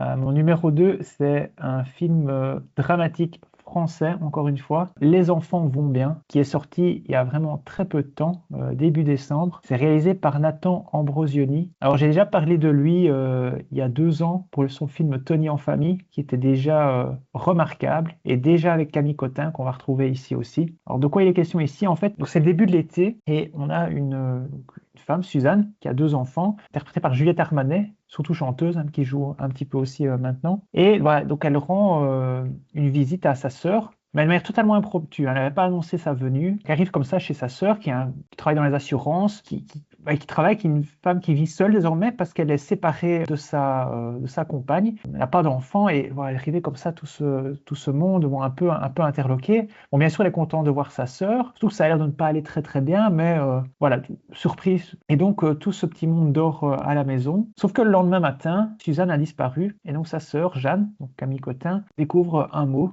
Et voilà, qu'elle est partie, mais sans vraiment beaucoup d'explications. Et donc, elle doit s'occuper des enfants qui sont en vacances pour le moment, qui ne doivent pas aller à l'école, mais elle continue à travailler malgré tout. Alors, elle n'a pas d'enfants et n'en voulait pas spécialement, et elle ne sait pas trop s'en occuper. Ça résonne un peu avec l'attachement. On n'est pas du tout dans le même genre de film ici. Donc, elle doit s'occuper de ses enfants. Et voilà, et donc, ça, forcément, les enfants qui ont... on a le petit garçon qui va fêter ses 10 ans, et la petite fille qui doit en avoir 5 ou 6, donc qui sont encore très jeunes, qui posent des questions. Surtout le petit garçon, autant la petite fille, elle est surtout triste de ne plus voir sa maman, autant le garçon, il commence à se poser plus de questions. Et il se dit, tiens, est-ce que c'est à cause de moi? Voilà. Donc c'est très, très, très difficile. Alors, c'est absolument formidable de justesse. Moi, je suis absolument épaté par le réalisateur. Donc, il est né en 99, donc il a 26 ans, il a tourné le film à 25 ans et il a tout compris. J'avais déjà tenu ce discours-là avec Tony en famille, son précédent film, où on avait comme ça une femme d'une quarantaine d'années qui avait passé sa vie finalement à s'occuper de ses enfants et qui essaie de se réinventer, de vivre un peu aussi en dehors de ça. Donc, qu'est-ce qu'elle est qu'est-ce qu'elle est en tant que femme? Qu'est-ce qu'elle peut être en plus d'être mère, quoi? Et il avait déjà tout compris. Et ici, c'est encore plus remarquable. Moi, je suis épaté par la maturité de l'écriture, de la direction d'acteur. Et en parlant de direction d'acteur, Camille Cotin, formidable. Moi, j'espère qu'elle va être récompensée parce que, bon, maintenant, évidemment, on connaît un tournant dramatique dans sa carrière où elle joue quand même des rôles comme ça consistant, mais ici, voilà, de nouveau incroyable. Donc je parlais de direction d'acteur, mais là, ce qui est aussi sidérant, ce sont les enfants, parce que je pense que quand on est au cinéma, à part peut-être diriger Valéria Bruni Tedeschi, ce qui est le plus difficile, ça doit être de diriger des enfants, parce que souvent, forcément, on leur écrit un texte d'adulte, c'est difficile de se mettre à leur place, donc ils récitent comme ça les textes, et ça sonne faux, ça ne va pas. J'ai vu un autre film dont j'ai pas envie de parler ici cette année où on est des enfants, ça n'allait pas du tout. Eh bien ici, ils sont parfaits de naturel. Le petit garçon qui s'appelle, donc l'acteur s'appelle, forcément on n'est pas connu, s'appelle Manoa Varvat. Il arrive à faire passer tant de choses dans son regard déjà à 10 ans. Enfin j'en reviens pas comment c'est possible. On montre en fait toutes les difficultés pour les enfants. Donc, il y a des moments où ça se passe bien, forcément, parce que Jeanne Camille Cotin fait le maximum pour eux, même si elle s'y prend pas toujours très très bien. Elle va quand même parfois se faire aider par son ancienne compagne, qui est interprétée par Mona Chokri. Et donc Mona Chokri, en fait, c'est là que j'ai découvert qu'elle était québécoise, et donc elle n'a pas l'accent, pour faire référence à ce qu'on disait un peu plus tôt. et voilà, donc elle se fait aider comme ça. Donc, son ex-compagne, en fait, a beaucoup plus de facilité avec les enfants. Et donc, les enfants, en fait, ils sont pas toujours... il y a des meilleurs jours que d'autres pour eux aussi. Et voilà, ils arrivent à passer d'un état à un autre de manière très, très naturelle. Et il y a des temps de grâce absolument formidables dans le film, quoi. Donc, ça résonne longtemps. Et moi, ça aurait pu finir numéro 1, hein, ce film-là. Je vais expliquer pourquoi c'est pas numéro 1, mais c'est absolument dingue. Moi, je suis vraiment, vraiment épaté, en fait. Voilà. Ah ben, et alors, peut-être juste pour une petite blague, j'y pensais quand tu me racontais ça. Quand on parle des Québécois qu'on ne reconnaît qu'en regardant leur fiche Wikipédia, ça me rappelle peut-être la tirade assez spéciale de Marine Le Pen qui dit « Regardez, ils sont là dans les campagnes, ils sont là dans les films, ils sont partout. » Oui, ils nous envahissent. Ils nous envahissent. On va plutôt peut-être dire ça des acteurs belges qui se retrouvent dans les films français, comme, je sais pas, les Benoît Poulvord, Virginie Efira, comme ça, qui ont complètement envahi le cinéma français maintenant. Oui, mine de rien, et c'est trop tard. Ils sont là, et ils sont à l'écran. Ouais, c'est en salle. Très bien. Oui, Mais alors, c'est en salle et on peut encore aller le voir. Donc, allez-y, vraiment, c'est un film majeur. Super. Et alors, le numéro 1? Le numéro 1, eh bien, c'est One Battle After Another, Paul Thomas Anderson. C'est pas une grosse surprise parce que le film a des critiques dithyrambiques partout. Donc, pour l'histoire, le film dure 2h40 et je le dis tout de suite, si vous l'avez pas vu, n'ayez pas peur. On ne voit pas le temps passer. Parce que, très clairement, moi, j'aime pas les films trop longs. Mais pas une seule fois, on regarde sa montre tellement c'est trépidant. Et donc ici, en fait, on a au centre du film le personnage Bob, qui est interprété par Leonardo DiCaprio, qui, on le voit au début, en fait, il fabrique des bombes. En fait, il fait partie d'un groupe un peu extrême gauche. Et voilà, donc c'est vraiment... très militant, etc. Et donc, il vit avec une femme, mais femme qui va disparaître. Et ils auront un enfant ensemble qui est Willa. Et donc, en fait, des années plus tard, Willa va essayer un peu de retrouver un peu les traces aussi de sa mère. Et voilà, donc il est question, en fait, c'est un peu difficile à résumer parce que je trouve dans ce film, il est question de plein de choses. On voit le problème, d'abord, politiquement parlant, on voit tous les problèmes aux États-Unis d'une société fracturée entre gauche et droite, pour autant qu'on puisse parler de gauche aux États-Unis, c'est encore un autre débat. On a un côté, donc on a de l'action, on a du revenge movie, on a de la comédie parce qu'il y a de l'humour, on a, donc comme j'ai dit, de la politique, un film social aussi par moment. Alors c'est complètement inclassable comme film. Et c'est pour ça que je le mets aussi en numéro 1 parce que Paul Thomas Anderson, il passe avec virtuosité comme ça d'un genre à l'autre, de manière tout à fait naturelle. Les acteurs sont tous formidables et cinématographiquement parlant, il y a des images époustouflantes. Tout le monde parle, donc ce sera pas. On retrouvera, je pense que si on tape le film, on va retrouver ce que je vais dire partout. Une scène de course-poursuite vers la fin du film, comme on n'en a jamais vu au cinéma, avec une route comme ça, avec des bosses dans la route, on ressent en fait on a l'impression de vraiment d'être dans la voiture, donc c'est privilégié sur grand écran évidemment si c'est possible, mais c'est une scène d'anthologie comme on n'a vraiment jamais vu au cinéma. Donc c'est hyper inventif. Voilà. Pour Thomas Anderson, il ne fait que des films incroyables, j'ai l'impression, parce que moi j'avais adoré Phantom Thread précédemment, Licorice Pizza, je ne sais plus lequel encore. Enfin bon, bref, c'est réalisateur majeur aujourd'hui. Alors à côté donc j'ai parlé peut-être beaucoup de films dramatiques, donc précédents notamment. Bon, ici il y a du drame aussi bien sûr, mais on est surtout dans un film qui déménage, quoi. Donc ça, je fais référence, il y a de l'éclectisme dans ce top 10. Donc comme ça, il y en a pour tout le monde. J'espère en tout cas que tout le monde pourra y trouver son compte. Donc c'est Une bataille après l'autre, One Battle After Another, de Paul Thomas Anderson, mon film de l'année. Est-ce que tu le vois prendre des prix aux Oscars alors? Ouais, Oh, moi je pense. sûrement. En tout cas, au Golden Globes, il est déjà nommé dans plein de catégories. Donc il y a des chances qu'il soit nommé. En tout cas, ça c'est très très clair. Très bien. Alors, au numéro 2, Severance, une série créée par Ben Stiller et Aoife McArdle. Severance qui est aussi traduit, on parlait beaucoup du Québec aujourd'hui, par dissociation, c'est le terme utilisé là-bas. C'est une série où on va retrouver 2 ou 3 acteurs assez connus. Donc, j'ai découvert Adam Scott dans le rôle principal.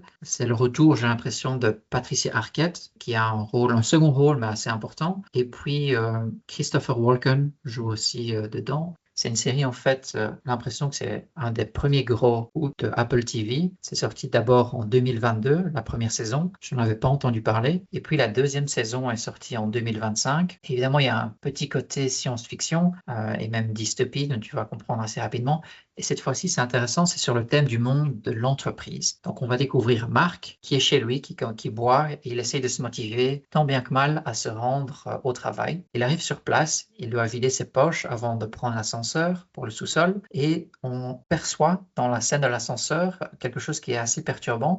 On a l'impression que son visage se contorsionne, comme si un interrupteur était activé et qu'une transformation avait eu lieu. Le voilà qui arrive au sous-sol, son approche a l'air très différente, et même il sonne différemment. Sa voix, son approche, son niveau de motivation est totalement différent de ce qu'on voyait il y a quelques minutes. Et on va comprendre assez rapidement que Marc a une dissociation de personnalité qui est causée par un implant qui s'active ou se désactive à chaque fois qu'il prend cet ascenseur et donc monte ou descend du sous-sol. Il va retrouver une équipe. Il est d'ailleurs le chef de cette équipe. Ils ne sont que 4 et il travaille dans un grand open space avec des tâches qui sont très étranges. Ils ont de vieux moniteurs d'ordinateur et des chiffres s'affichent à l'écran et flottent un petit peu quand on passe la souris. Donc il faut imaginer un écran carré avec des chiffres un peu partout et des chiffres qui vont flotter, danser presque quand on essaye de les encercler. Et il faut donc les encercler et les déposer dans des petits containers juste en dessous. Est-ce que ça semble assez bizarre? Oui. De quoi s'agit-il?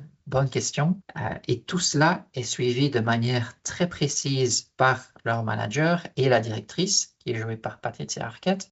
Et donc, on va comprendre en fait que cet implant s'active et se désactive dans l'ascenseur, mais aussi signifie que leur mémoire et leurs souvenirs vont différer entre le sous-sol et le reste du monde. Donc, au travail, ils ont une personnalité et des souvenirs bien précis, mais ils n'ont aucune idée de leur vie à l'extérieur. Est-ce qu'ils sont mariés? Est-ce qu'ils ont des enfants? Impossible de répondre à ces questions-là. Tandis qu'à chaque fois qu'ils rentrent chez eux, ils se posent des questions sur qu'ai-je fait au travail? De quoi s'agit-il? Et ils vivent leur vie individuelle sans avoir vraiment la moindre idée de ce qu'il s'est passé pendant 8 ou 10 heures. Mais évidemment, l'homme étant quelqu'un de très curieux, l'équipe va commencer à se poser des questions. Ils se rendent compte qu'une journée, c'est plus que 24 heures, qu'il doit se passer des choses à l'extérieur. Et ils vont se disputer avec leur management, même tenter de quitter ce travail. Mais à chaque fois qu'ils posent leur démission, le jour d'après, pensant ne pas revenir, il faut imaginer ça, qu'ils ouvrent les yeux d'une certaine manière. Donc, ils réapparaissent au sous-sol et ils sont encore là. Alors que leur décision, c'était vraiment de quitter l'entreprise. Et on se rend compte que les motivations et les besoins de la personne à l'extérieur sont différents de la personne qui est mise au piège, en fait, dans l'entreprise et dans cette seconde personnalité. Donc, c'est une série extrêmement originale, créée par Ben Stiller, donc j'en parlais. Très étonnant de voir d'ailleurs Ben Stiller là-dedans, donc j'ai l'impression que c'est aussi une autre personnalité de son point de vue. On le connaît pour des films plutôt folk, donc je pense qu'il y avait La Nuit au musée, des choses comme ça. Et ici, c'est une concentration sur l'alignation au travail. Il y a un côté très mystérieux des tâches. On pourrait même penser directement à tout ce qui est bullshit job, qui est un thème qui arrive beaucoup avec des tâches qui n'ont ni queue ni tête et pourtant qui existent, qu'il faut faire de manière très sérieuse, avec des quotas à suivre, des targets, des KPI, etc. Il y a le côté dissociation de personnalité qui est aussi intéressant, évidemment. Et puis, le dernier point, c'est évidemment le côté un peu maléfique des grandes entreprises. De quoi s'agit-il derrière ces tâches très très spécifique. Il faut voir la série pour comprendre, mais c'est quelque chose à vivre et une approche assez intéressante au point de vue du scénario et de cette dissociation entre chaque individu en fait. Il y a un petit côté dystopique science-fiction là, non? Ah oui, oui, oui. Je l'ai mentionné au tout début, c'est clairement ça. C'est quand même assez intense au niveau dystopique. Et ce qui est alors assez intéressant, c'est à chaque fois qu'il va y avoir plusieurs tentatives pour quitter l'entreprise, donc on peut remettre une lettre de démission qui est ensuite transmise à son autre soi, qui va communiquer à nouveau avec le soi du sous-sol par média vidéo. Donc, il va y avoir une interview qui va être où on va pouvoir se parler à soi-même et comprendre on va entendre des dialogues tels que excuse-moi, je ne peux pas te laisser sortir, j'en ai besoin pour raison X ou Y, j'ai besoin de ce salaire, ça paye extrêmement bien. Donc la personne qui souffre à l'intérieur est totalement déconnectée de celle qui est à l'extérieur avec des motivations très différentes. Donc il va y avoir aussi cette idée ou même ce dilemme, si je décide de quitter l'entreprise, je meurs, d'une certaine manière, une partie de moi va disparaître parce que c'est la dernière fois que je pourrai vivre avec ses collègues et c'est une certaine manière de me déconnecter ou de me débrancher. Donc, il y a aussi une réflexion là-dessus qui est assez intéressante. Donc, c'est une série dont j'attends impatiemment la 3e saison. J'espère que ça vaudra le coup aussi. Et alors, le numéro 1? Le numéro 1, c'est un film c'est une production Netflix qui a peut-être déjà qui a été mentionné par j'ai vu par plusieurs tops et notamment aussi plusieurs journaux. C'est Train Dreams. C'est réalisé par Clint Bentley et c'est basé sur une œuvre, c'est très original, mais c'est en fait basé sur une nouvelle de Dennis Johnson, qui est un écrivain assez connu aux États-Unis. Je pense qu'il est décédé récemment. Est-ce que tu le connais, Tim? Ça te parle? Non, jamais entendu parler. Pas du tout, d'accord.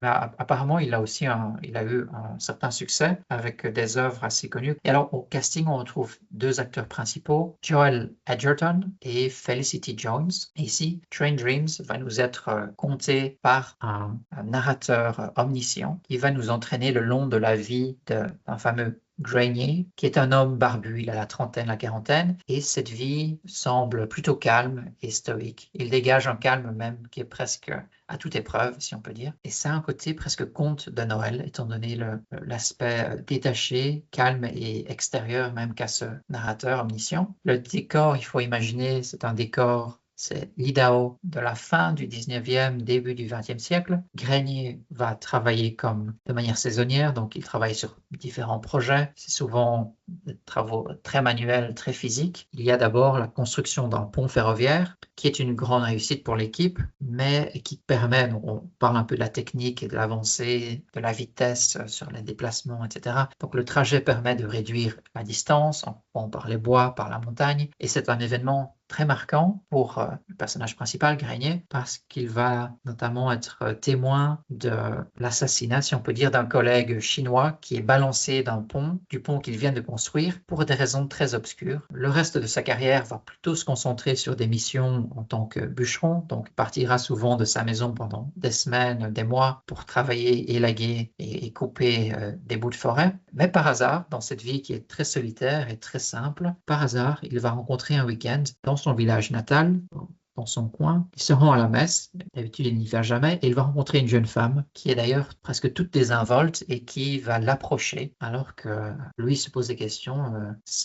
Il se dit, ce n'était pas dans mon habitude d'être approché par des femmes. Elle s'est approchée de moi, ils tombent amoureux, ils construisent une vie ensemble. Et la force du film, c'est vraiment, pas forcément dans les dialogues, mais c'est dans un côté très contemplatif. Donc c'est suivre cet homme à travers des décennies, à travers la vie qu'il commence à créer avec cette femme. Il y a beaucoup de douceur, c'est la vie à la campagne, le long de la rivière, entourée de forêts. Et chaque fois, le déchirement de devoir quitter sa femme, la petite fille, pourra passer des mois à travailler très loin d'eux, de rater des moments clés de l'enfance de cet enfant. Le film a aussi un petit côté film d'apprentissage on voit quelques périodes de l'enfance, l'adolescence, donc ce ne sera pas linéaire sur l'entièreté du film, et on comprend un peu mieux la personnalité et l'histoire de cet homme. Et puis, il y a un côté sur peut-être la futilité de certaines choses, ou même de leur grandeur, donc On parlait du pont qui a été construit, ça a demandé des heures et des heures de travail, et 5 ou 10 ans plus tard, c'est remplacé par une route en bas dans la vallée. C'est une décision qu'il faut accepter malgré tout le travail qui a été mis en place. On se rend compte aussi de l'importance et de la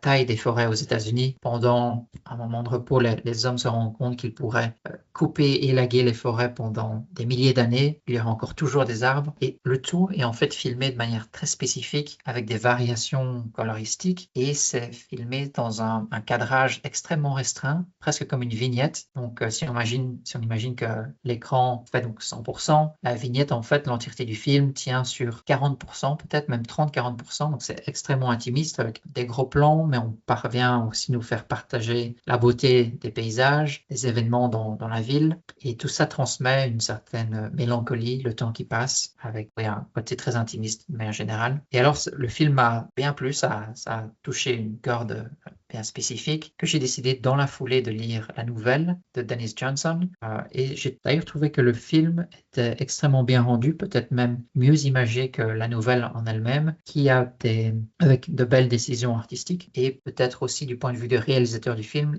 d'avoir décidé de ne pas couvrir certaines scènes peut-être un peu trop intenses, avec une violence trop intense ou un peu trop graphique du livre, ont été laissées de côté pour le bien du film. Donc, ça m'a marqué, et je pense que je découvrais l'acteur Joel Edgerton, qui est parvenu à bien transmettre, malgré le peu de dialogue, un calme et une sérénité assez impressionnante, et un film que j'ai trouvé très touchant. Ça, c'est Train Dreams, qui est sur Netflix, production Netflix, donc à découvrir à n'importe quel moment si vous avez l'abonnement. Oui, qui est sorti quand même, qui a été mis en ligne assez récemment. Je dois avouer que j'avais jamais entendu parler de ce film, ni du réalisateur. Donc voilà, pour moi, c'est une vraie découverte pour le coup.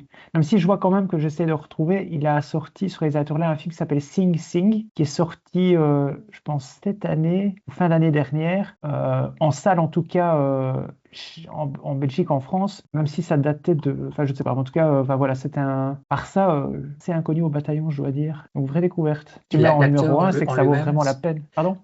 Moi, ça m'a vraiment plu, mais je sais, on en parlait hors ligne, que mes recommandations ne sont pas toujours, tapent pas toujours dans le mille, mais on en reparlera au niveau des livres peut-être plus tard. Mais est-ce que tu connais l'acteur? Ça te parle? Je regarde sa filmographie là maintenant, ça ne me dit pas grand-chose. J'ai l'impression que sa tête me dit quelque chose, mais quand je regarde la filmo, effectivement, ça y a rien. En tout cas, récemment, ce ne sont pas des films que j'ai vus. Parce qu'il a joué par exemple dans Gatsby le Magnifique de Baz Luhrmann, mais ça ne me dit plus rien. À part ça, je veux bien dire que non, je dois me tromper. Ok. Il a 51 ans, donc c'est peut-être un moment clé avec de nouveaux films au tournant à voir. Donc ça termine une autre année pleine de succès au niveau cinéma. Merci beaucoup Thib, et on se voit très rapidement pour le top des livres à lire pour 2026, parce qu'on enregistrera sûrement en 2026 cet épisode-là. Très bien. Eh bien, à très bientôt. Joyeuses fêtes, Max, et à bientôt. Joyeuses fêtes, à bientôt. Et voilà qui termine un nouvel épisode de Curls. À la prochaine.